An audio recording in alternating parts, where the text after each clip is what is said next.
A white woman who has been dubbed as the Victoria's Secret's Karen after she allegedly attempted to attack a black woman, then fell on the floor screaming when she realized she was being filmed. Excuse, now you are, oh my God! You, oh my God! Do you see this? Oh my God, I never thought nothing like this would happen to me. She just tried to run and hit me. And now she, did you see her? You saw her, right? They all saw her. Oh my God. Karen had a breakdown. She tried to hit me. Ask your workers. She tried to hit me.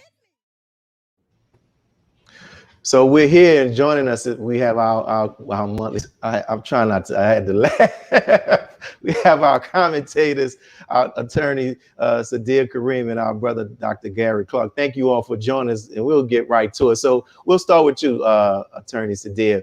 You know, with this, what is going on, we're seeing an increase of these kind of incidents involving white women calling the police and playing the victim when they are really the aggressors. And so my question is, should these incidents be considered lightweight hate crimes? Absolutely, they should be considered lightweight. No, not lightweight, major hate crimes. Because what you're seeing is the weaponization of the white woman's tears. You know, we can go to 1921 when we dealt with the Tulsa massacre. It started with the white woman's tears. We can look at what happened to Emmett Till. It started with the white woman's tears. And so it's a psychological weapon, emotional and psychological weapon that white women use, you know, with their privileged self to make it seem as if the accuser is the one that's in the wrong and they're the victim. And what ends up happening is these white woman's tears inflames the white man for him to do something and look down on the black woman or look down on the black man. And, you know, with a little bit of the backstory, the police officers have not done anything, because if you look at that video, that white woman tried to assault that sister. And then when she realized that she was being recorded, that's when she went into using her weapon. And the only weapon that she had was her tears and her fake femininity. And so, you know, there's a so-called investigation, what's going on. But the reality is the white woman has been using this as her weapon of choice for centuries on the black man and the black woman. Wow. Thank you. Thank you. And what do you have to say, Doc? Well, you know, I concur 100% with Attorney Saddiyah, and because the reality that is a combination of institutional and individual racism. You see the individual racism with the lady that in the attack, who was in attack mode. And you also see the institutional institutional racism when the police force did not respond. When the police did not respond in any form or any manner. But you know something, let me say this to you very quickly. It's also the manifestation of where we are today in terms of African Americans, men, women, people of color, preparing themselves for any eventuality that can exist in the public. And so this generation of people are prepared. When I was young, you know, there's a big thing now about bullying. We in my generation, my folks used to say, when I grew up, we used to say bully. We wait for the bully. We prepare for the bully. There's no such thing as bullying when I was growing up. We wanted the bully to come up. That bully come to my table. Well, that's what this generation of individuals are saying right now. Bring the bully on, because we're prepared to film you, to demonstrate you, and to protect ourselves. And so it's a whole different ball game out there now when you bring that sort of effect on people of color. Wow. Great points by both of you all. And my next question, Sister Saddiyah, you kind of touched on this, but I want us to delve more into it, because historically, white men have been the focus when it comes to racism and white supremacy. But from your perspective, can you talk some more about it? What has been the role of white women and white tears, the role that they have played in the oppression and even the murder of black people in America? You know, white women experienced oppression too, and lack of power. And so, you know, using their femininity to their advantage, as opposed to looking at the black woman. We know we had, you know, blackface, and we made into caricatures, you know, the black woman as the sapphire, who is the belligerent, angry black woman. And that's the propaganda that has been spread about the Black woman. So you don't really want to protect the Black woman. You don't want to take care of the Black woman. She's the enemy. And so when you look at this helpless damsel in distress, that is her power of choice. And when she wants to use her white privilege or her white supremacy over the Black man and the Black woman, then she taps into that particular weapon of choice. And because of, like Dr. Clark said, because of social media and being able to record it, now we have to, because had that sister not recorded that incident, then she would probably been the one arrested. And so that's the sad reality that we're dealing with, that the Karens and the Kens are being exposed, but they're still bold with their weapon of choice. Doc, what do you say? Well, as a Southerner, we understand that characterization. We grew up in the South. When I was growing up, there was an expression that the Anglos use, in particular Southern women: free, white, and 21. that was indeed a manifestation in terms of the power and authority that they had in Southern society. And so, yes, white women have always understood their position in American society. And yes, there have been periods in when that they suffered and were not accepted into the mainstream American society. But there are indeed nuanced differences, and I shouldn't even say nuanced differences, grave differences in terms of their acceptance versus the acceptance of people of color, male or female. Wow. So, both of you have shared about the role that white women have played in the oppression of Black people, and what has been this video has given us a glimpse of what Black people experience, because now, as you said, Doc, we're prepared and they have the videos, but this has been going on for centuries, as both of you all have noted. So this is a two-part question. I'll start with you first, Attorney Saddiyah, and then we'll come to you, Doc. So, Attorney Saddiyah, from your legal perspective, what can Black people do to address situations like this? Because this won't be the last incident, like this.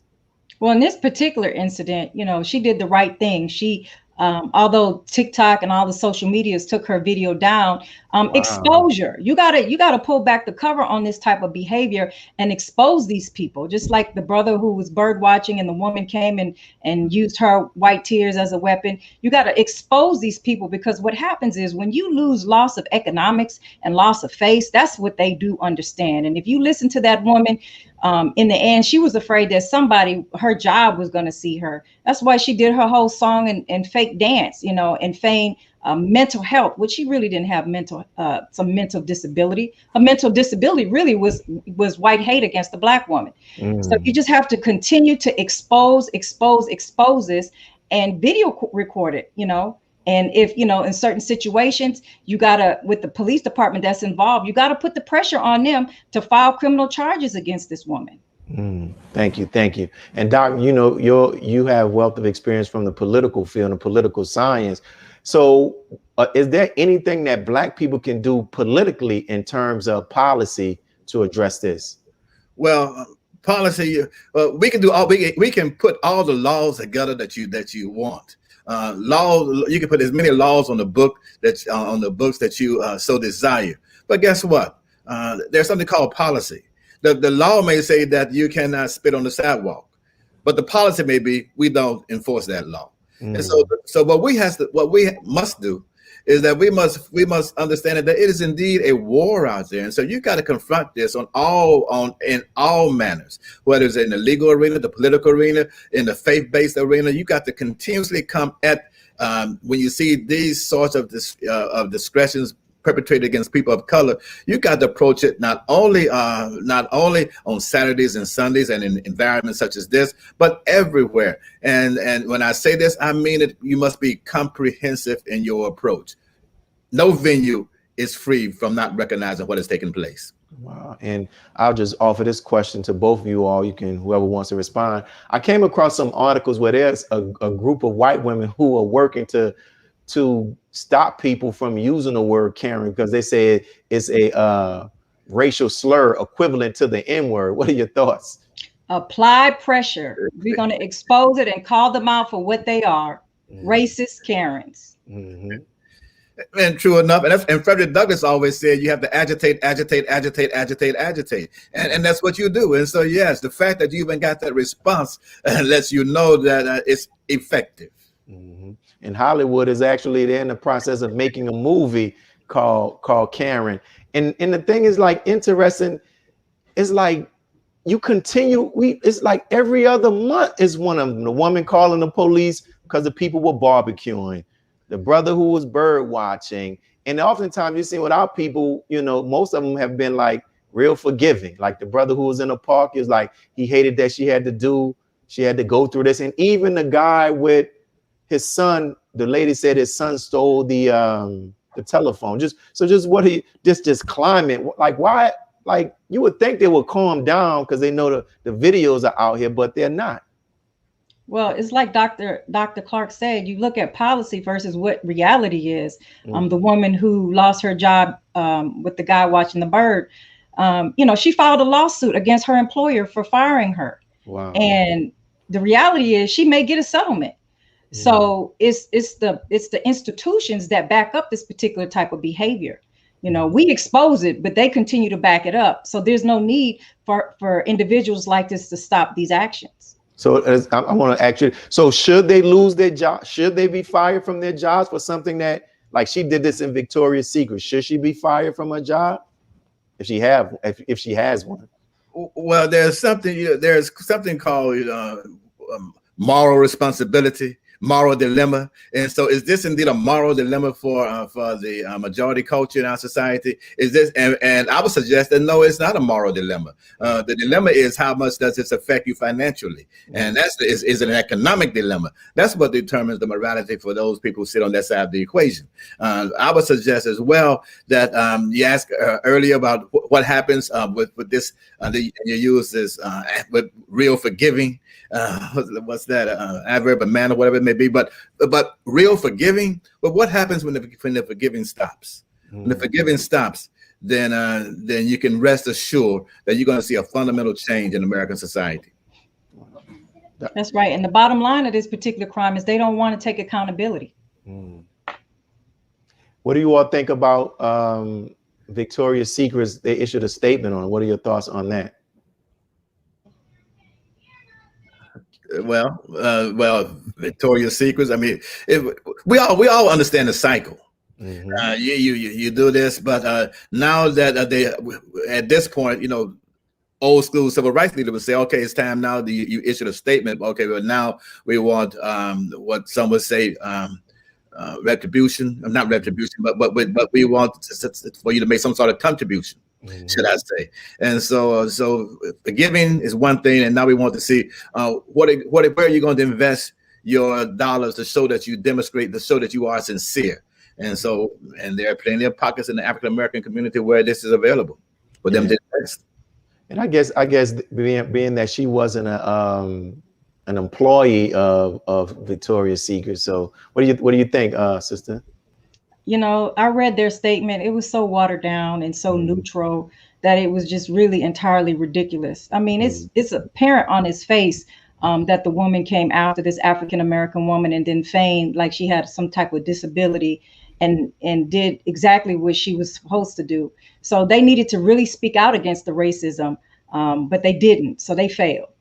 Yeah, in the history we have it, like you talked about the Emmett Tills, and I was reading a very good article that was talking about this whole phenomenon about Karens, and they ran through a list of white women who were doing things and with their tears and it negatively impacted Black people in the Black family. You think about Tulsa Wall Street. It was a result of a young white girl screaming, and they used it as an opportunity to come and destroy this progressive and very successful Black neighborhood. So we thank you all for your comments on this particular subject. We're going to get ready to pause to hear some announcements from our next sponsors, and then we'll be right back to talk about the protests for democracy in Cuba when we'll be right back here on NNV News Network. Be a part of the force that powers truth in journalism. Go to nnvnews.com/donate. Worldwide, 24 hours a day, 7 days a week. Download the Final Call Radio app and take us everywhere. On your phone, on your computer, on your tablet, on Instagram, Facebook, and Twitter. You can also log on to finalcall.com and click the Listen Live button, or finalcallradio.com. Final Call Radio, the official voice of the Honorable Minister Louis Farrakhan and the Nation of Islam. Please share your thoughts with us in the comment section below. Follow us on social media at NNV News, and please subscribe to our YouTube channel at National Network View. I am Anissa Muhammad with NNVnews.com.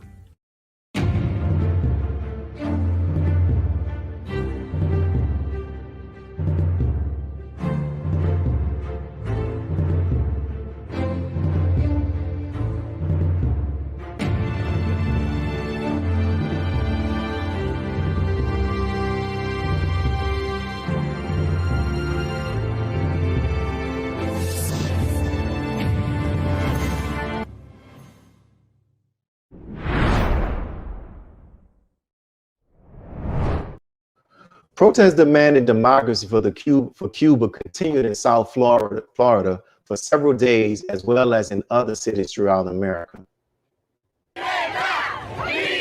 Among Florida's large Cuban American population, the rallying cry of Free Cuba has long been a call for democracy on the communist run island. Following anti-government protests in Cuba, those calls are growing as the exiled community across the US show support for Cubans facing the worst economic crisis in decades. It doesn't matter whether you're born in Cuba, Cuban born or U.S. born. If you're Cuban heritage and you love Cubans, because I know a lot of Colombians, Venezuela, and a lot of people that love Cuba, you got to understand what's going on and you have to support this. We are lucky to be able to do this here. Emotions are running so high in Miami that some activists loaded up boats with supplies, planning to make the treacherous journey across the Florida Straits to Cuba. The U.S. Coast Guard has warned against illegal crossings. The U.S. Secretary of Homeland Security, Alejandro Mayorkas, fled Cuba as a child and warned those potentially planning to leave Cuba not to come. So we're back with our guests, and we're going to talk about this, these protests. So in an article that I read titled, "The Internet is," it was on the internet, the title, there was an article on the internet about the Cuban protests, right? And they talked about 3 reasons for why these protests are taking place. 1, they said, is because of Cuba's economic collapse. 2, the restriction of civil liberties. And 3, the government's handling of the pandemic. Now, as I read the article and other articles, I just couldn't get past the impact of the embargoes on the country of Cuba. So my question to you all, we'll start with you, Dr. Clark, and then we'll go to Attorney Karriem. Does America play a significant role in these 3 causes that are causing the unrest, or is it solely the responsibility of the Cuban government? Oh, 100%. And not just, I mean, this is your neighbor.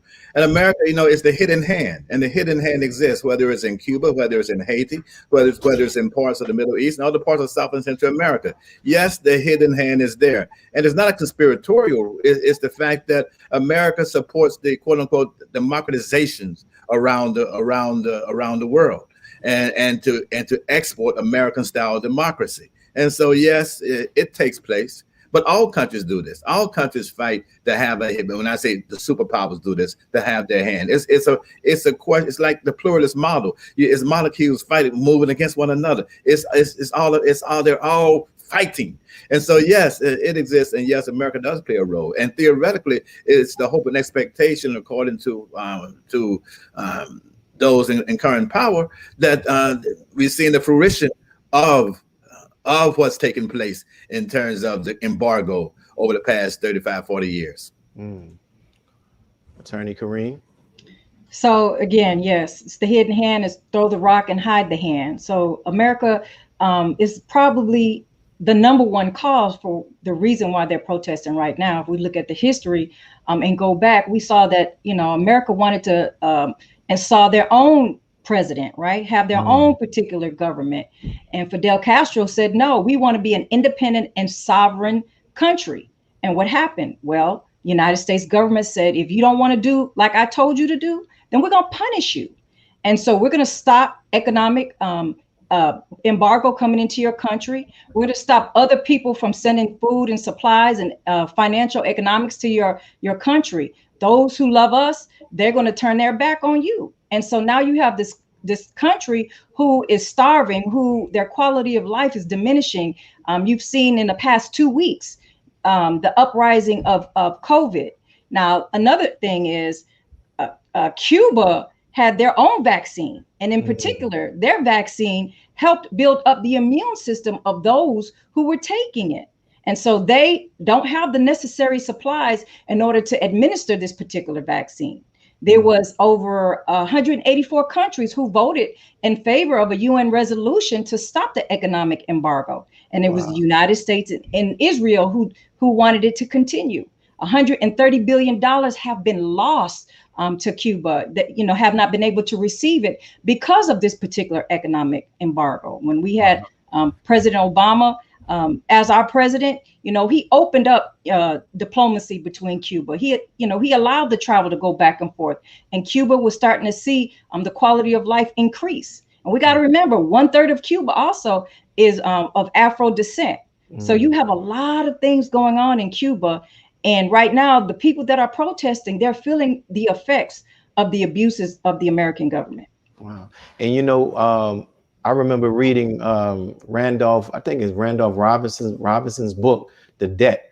And he has a chapter which really talks about the impact that the embargo has on the Cuban government. So I would encourage our readers to make sure that they get that book as well. Now, in preparing for this interview, I came across this article where the Black Lives Matter organization came under fire because, in short, the organization, it was calling for the U.S. government to end the embargoes on Cuba, but it also praised the country. And the people who were part of the protest took odds with that. And they were basically saying that the Black Lives Matter organization was being insensitive, and it wasn't even to offer such a statement like that goes against what they say Black Lives Matter actually stands for. And I'll come to you, Dr. Clark, and then we'll go back to Attorney Karriem. So is the Black Lives Matter's position right, or are they indeed letting the Cuban government off the hook from your perspective? Well, we should understand too that this is a very complex situation to a large extent. What you find is that the complexity is such that you have right-wing authoritarians and Floridians who find major fault with the Cuban government. And understand this, and so in the major fault that they have with the Cuban government is that we understand authoritarian style. Even the totalitarians the authoritarians do not care for the communists. Understand that, and this is a socialist government that is in power. So then you find them, and then you find that, as indicated earlier, that the Cuba is largely black, is a significant black population. Let me say this to you very quickly. There were three waves of Cubans that came to the United States of America. The first wave of Cubans that came in the 60s under the Kennedy administration, they were white, aristocratic, wealthy Cubans. They came under Kennedy, and there was the go-go 60s. Nobody paid attention to it. The second wave of Cubans that came to America were middle class, artisans, lawyers, doctors. They were brown Cubans. Now the third wave that came under the Carter administration, the materialistas that many of us are familiar with. Those materialistas were black Cubans, and so now you find that these waves, the complexity of race that exists in Cuba, and the totalitarian style government, the communist government, in conjunction with the Floridians who want to go back to Cuba and embrace their land and invert the situation which has taken place since the 1960s, is a complex of activities which has taken place. So yes, are the Black Lives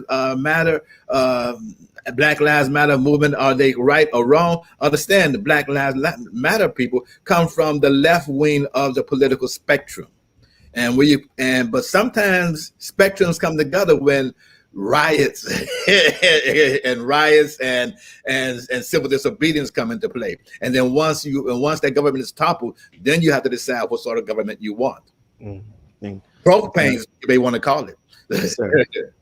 Attorney Karriem. And so what you see is a humanitarian issue. You know, Biden, when he put out his platform, you know, he said that he was going to open up diplomacy between Cuba and, you know, release some of these economic embargoes, but he hasn't, right? So who's really fueling that fire with propane, Dr. Clark? And so right now, we don't want to take away what the people in Cuba are going through. We don't want to invalidate their conditions because it's very serious. You know, the starvation, the lack of employment. I mean, they're barely surviving. And now you see all of a sudden where they had a very low rate of COVID infections, they're starting to increase. You know, I hate to say that I'm into conspiracy theories, but you got to look at the hidden hand. And if you are truly concerned about humanitarian efforts, Biden, then you would lift these economic embargoes and help this particular country and not sanction other countries who want to help Cuba as well. So this is a humanitarian issue, and Black Lives Matter. They know that they got to go in and help save their brothers no matter what. And can I say this as well, real quickly? And also you have a suspension of the civil liberties that's taking place in Cuba, and so that's another issue of contention. And in our state, my state, where we are now, Brother Willie and I are in the state of Louisiana, you find that Louisiana farmers have to be subsidized because of what's taking place because of the embargo. The sugarcane people, all of those folks say, wait a minute, they want to change the equation, and many of them want to end this embargo. And so it cripples American industry, and it cripples the import-export business. And you know, and another thing, when you look at history, you know, when it talks about the restriction of the civil liberties, them being an authoritarian government, I wonder how much of that is also influenced by this government is aware that this big, powerful country 90 miles away from us is always looking for an opportunity to come in and find a group of people that dislike us, and they feed that and use that as an excuse to come in. So that way we have to make sure we have certain limits on the internet. And I'm not saying that all of that is right, but I know that affects the way that they rule, because they know that America still wants to be able to put a government in that country that they know that they can actually control. And Attorney Saddiyah, you were talking about Biden, and this is the last question on this. So what are your thoughts regarding the calls for President Joe Biden to intervene? Like, is it possible for America to intervene in these protests, in this situation, in a fair and justified and a just way? Absolutely. We saw our past President Obama intervene. And he was able to establish good diplomacy between two countries and allow the economic embargo to be lifted. Then we saw Trump come in and shut it down and made more stringent sanctions. And so if Biden is going to do the right thing, the spotlight is on him right now. He said that he was going to do something about it. And right now he's just sitting back watching. And so we, in the middle of a pandemic. So it's really up to America. The spotlight's on her. So showtime, Biden. Thank you. And Doc, what do you say before we go to our break? Can America intervene as an honest peace broker? Well, honest is a different kind of word, but intervention is definitely part of the imperative. Look, it's the Western Hemisphere. Granted, basic. That's all said and done. And you can go back to your old Monroe Doctrine concept, and you can go back to the good neighbor concept that Roosevelt had. You can go back to all of these, to the Alliance of Progress. Yes, America has a history of intervention in the Western Hemisphere. And will America intervene? The question is not should America intervene? The question is when and how. But yes, intervention is part of the process. Yes, sir. But even in their intervention, go ahead, sis. But even in their intervention, how are they going to intervene? Yeah. Send over vaccines to Cuba, right? Different from what Cubans have been receiving. So that throw the rock and hide the hand. And the thing is, I asked a question on social media about it. And some people, I was like, what's the Black community's response should be? And I don't know if a lot of people are aware of how the country allows Blacks who can speak Spanish, who they can come there and learn and become doctors for free, that they wanted to send doctors here during the COVID pandemic and even during Katrina, and the American government just stopped it. So it's interesting. It's something for us to keep our eyes on. And thank you all for your comments, because as we come up into our last segment, we're going to pause for some announcements from our sponsors. But after the break, our contributors are going to talk about the 14-year-old sister who won the 2021 Scripps National Spelling Bee Championship. And she's from the city of she's not, well, New Orleans, West Bank. She's from Louisiana. So we'll be back. Be a part of the force that powers truth in journalism. Your support helps to combat false media. Cash App NNV News.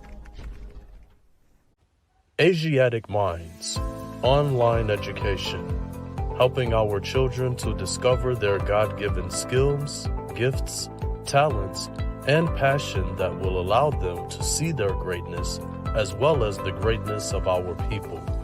And upon discovering that greatness, infusing them with the desire to use it for the betterment of themselves, their families, our people, and the world. Classes begin September 1st. To enroll, visit AsiaticMinds.com. This is Sister Saddiyah Muhammad. We are proud to announce that the Saddiyah House commemorative Elijah coins are finally here. This priceless heirloom, made from recycled copper from the messenger's home, is now available at SUBCRIBE.com. Greetings from National Network View. This week's Final Call cover story headline reads, "Separate and Be Saved. America's race problems and deadly race interactions are growing worse. It is time we leave the children of our former slave masters and 400-year-old tormentors.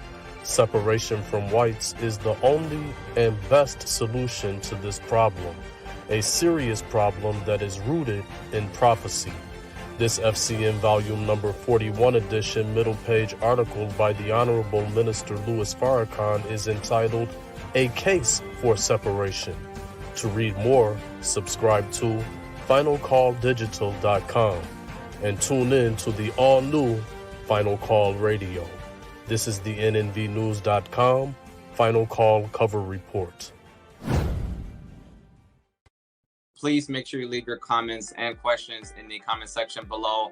Follow us on Facebook, National Network View, and make sure to check us out on Twitter as well, National Network View. This is Sergio Gutierrez with National Network View, signing off.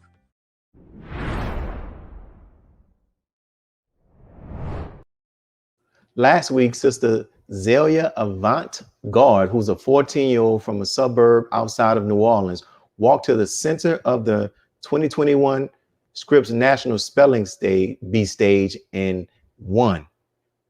Zaila Avant-Garde, a spelling and basketball star from Harvey, Louisiana, beat out more than 200 others to earn the championship trophy. The final word that did the trick, Maria. And the champ up early this morning. Zaila, congratulations. Thank you. How you doing? We're doing great. How are you doing? I'm doing great. So here's the thing. You're the first African-American winner. You're the first winner from the state of Louisiana. And as I understand it, last year you finished 370th, and this year you win the whole thing. How'd you do it? A lot of hard work. And my tutors, they helped Coach Schaefer Ray, who's like my main tutor. And over the last few weeks, Sneha Ganesh and her mother Vijaya have been helping me a lot. And also a bit of... Wow, so think about that. So we're back with our commentators, and I'll start with you, Dr. Clark, then we'll go to Attorney Karriem. So just what do you think is just the overall significance of this young sister winning this spelling bee? Because I know you all probably came across some of the history regarding this as well. Oh, amazing. And amazing 100%. And just the fact, knowing her history and the fact that her dad changed the name, the surname, and Avant-Garde. And so, when I was growing up, they always said your name is your ambassador. And guess what? Your name is your ambassador. And it's an indicator sometimes of where you want to be, and what you talked about earlier before we began about the naming of your child and what it meant. And so your name gives you a projection in terms of what you will be and what those who come from behind you will accept. And so, yes, I think it's significant. It's powerful for the people of the state of Louisiana, powerful for the nation, for not just people of color, females and women, but for everyone to see that you can multitask. You know, I wish that I had more than I had the skills that she has. But I can't sing, dance, do all those other et cetera like that. And so just as there's one skill or two that I have, then you make it work. And so I think it's truly outstanding. Thank you. Sis? Oh, I'm proud. I'm beaming for her family, and it's hashtag Black Girl Magic. You know, Dr. Clark said, you know, her name, Avant-Garde, meaning new and unusual. Wow. And so she broke the impossible for any little girl. And as he was saying, she's so multi-talented. You know, she has 3 Guinness Book World Records on dribbling a basketball. So not only is she athletically inclined, but she's a genius. She really is a genius. And, you know, I just commend her family, her parents, because they saw something in her and they facilitated that. You know, her dad asked her, you know, certain words to spell them. And he asked her, how did you know how to spell those words? It's because she read over 1,000 books. And so education, it was highly, and it is highly important in her household. So, you know, we've seen only one African-American in the United States. And many times it's because we don't have the funding. We don't have the encouragement or the motivation, or we can't see ourselves in that particular position. But she broke the mold. So now that we see this one little Black girl is going to encourage so many other little girls, you know, that this can be done as well. And, you know, she started 2 years ago. 2 years ago. This was her goal 2 years ago. So she made a decision and she made it happen. And it is. So I'm so proud of her. Wow. And it was interesting. I came across an article where they showed how the history of racism again in America, where they actually had a racist policy and laws that prevented Blacks from participating in that. And it's something. It goes to show that when we're given an opportunity, we are going to excel. The cream is going to rise to the top. And this was a very significant as well. She attends a school, is called a such and such homeschool, right? So, and we're seeing that there's beginning to be a significant number of homeschool people who are homeschooling their children, and schools children participating in this spelling bee. So, Doc, I'll ask you, we'll start with you. You know, what does this say about the ability of homeschool education to really do that, can really in a sufficient way prepare our students for academic success? Well, this is anecdotal. I can recall that many of my friends, when they were raising their kids, a number of them, and they were on the East Coast and other parts of the country, were homeschooling their kids. And I was like, oh, what about the socialization, all these other et cetera, which become important? And then when my kids became of age and they entered the system, I said, oh my goodness, I do understand now why they homeschooling their kids. I just wish I had the stamina and everything else to do that. And so there is great value in homeschooling, and also in taking control of you educating your kids, your own children. But let me say this very quickly. Those of us who are from South Louisiana, we understand the challenges that exist when it comes to spelling. Look, here in South Louisiana, you know, we understand if you're going to spell Chapatulas, if you're going to spell Chafalaya, if you're going to spell Calcasieu, I mean, you've got to start the process early in life. And that's just the way it is. And she started 2 years ago. That's amazing. What do you say, Doc? Because you're there in the city of Houston with a phenomenal one of the phenomenal homeschooling institutions, Elevated Places. That's where all my money goes to. I believe in this institution, you know, absolutely. And when you homeschool your children, just like Doc said, there's some of the elements that your children don't have to worry about, so they can really focus, you know, from a social perspective and get caught up in the distractions. Plus, you have the freedom to be able to just learn whatever it is you desire, as opposed to have grades set up that where you just have to stop at a particular benchmark. But, you know, I love history, and we always got to go back. You know, what is one of the things that the slave master did not want us to do or learn? We could not read, right? They wanted to make sure that anything that was in a book that we could not get our hands on, because once we got some knowledge and some education, then again, that we would not be subservient to them.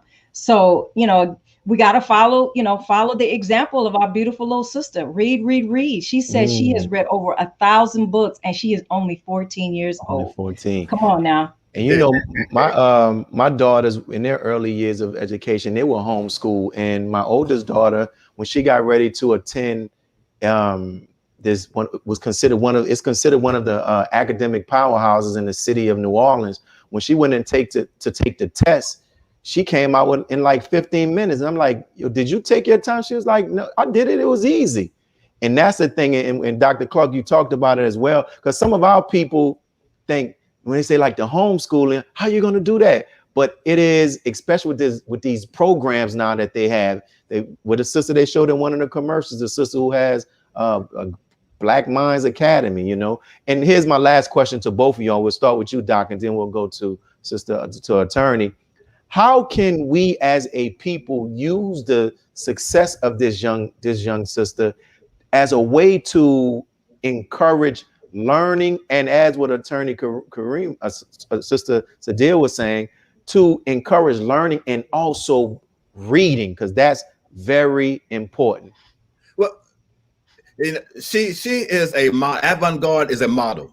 She is a model of excellence without saying it. You know, there was in the old Ebony magazines used to always have a little section of successful Blacks in different areas, what they're doing, how they're doing it, because they were presenting models out there for you, and so for you to be exposed to. So it's there, and she's being exposed, and we see it now, because now we're in the election season here in New Orleans. But you find that now many of the politicals are embracing her, using her as a model. You find that many of the social organizations, the Zulus, etc., she's gone to all of those events. So she's demonstrating that not only is she physically prepared, intellectually prepared, but there's a social component to what she does, that she embraces her celebrity in a quiet and subdued way, which I think by far is very effective and very good for all of us. And so, yes, her modeling is what is important. Definitely. Yesterday, they just gave her a parade and she had a second line. You get a second line in New Orleans, you're boss up. What do you say, sis? You know, you're exactly right, Dr. Clark. It's all about modeling. So we know what success looks like now. So we take whatever that model is, that her father and the people around her support system, and even her mindset. And we teach and we train our children with that particular model, because we see that it wins. We see that it wins and it expands. And now she has a love for life. She has a love for travel because of this. And so many doors have opened up for her. And so it is through reading. It is through education. We got to teach our children that they can have adventures and travel the world and do many things. But we got to follow the model for success. And she's it. Definitely. And, you know, one of the things I'll tell people from my experience in the educational world is that you should not send your child to school with the expectation thinking that the school is going to teach them how to read. That's very dangerous, because even in schools have the desire to say we're going to help them read, but they're so overcrowded. And that's one of the things. And that's one of the things we made sure. And I've seen as an educator, students who are proficient in reading, they usually breeze through school. And I know, Doc, you see it on the college campus, huh? Can I say this as well? Yeah. That expectation, not just in terms of reading, on all levels. You can't send your child to school and expect that your coach, that the coach is going to teach them how to play basketball or football. They got to come already with some skill development, plain and simple. You can't expect that they can join the band and they're going to teach them how to play a trumpet or whatever. They have to already come with some skill development. School now is all they want to do. I should not say this because you're an educator, but no, go ahead, man. Listen, say it. The school setting now, they sharpen your skills, but they're not going to come. They're not going to start with the fundamentals. You got to come there, and then from there they sharpen you and move you up the ladder. And you know, another beautiful thing about that sister, I think they said 2 years ago she placed like 300, but she didn't stop. She didn't allow that incident to stop her, say I'm just going to give up. She kept working, and that's some of the things that we need to learn as adults and even as students. And this is making me think, I'm going to talk to those with the network, that we might need to do like a little forum or something and get some of those people who are running home schools and this independent education, to have them come on to talk about it. Because now with this pandemic, it showed us you can now do it online and still be sufficiently educated, right? So thank you all again for your great commentary. I really appreciate you all and what you all shared. And we want to thank those who are watching for tuning in as well. We encourage you all to continue to tune into National Network View. Continue to share your thoughts with us in the comments section when you're watching this video or you're seeing the clips. Continue also to follow NNV at NNV News, and please subscribe to us on our YouTube channel, which is NNV News. We're thankful for those who have been subscribing, and the subscribers have gone up. So this is your brother Willie Muhammad. Make sure you tune in next week. Be a part of the force that powers truth in journalism. Go to nnvnews.com/donate.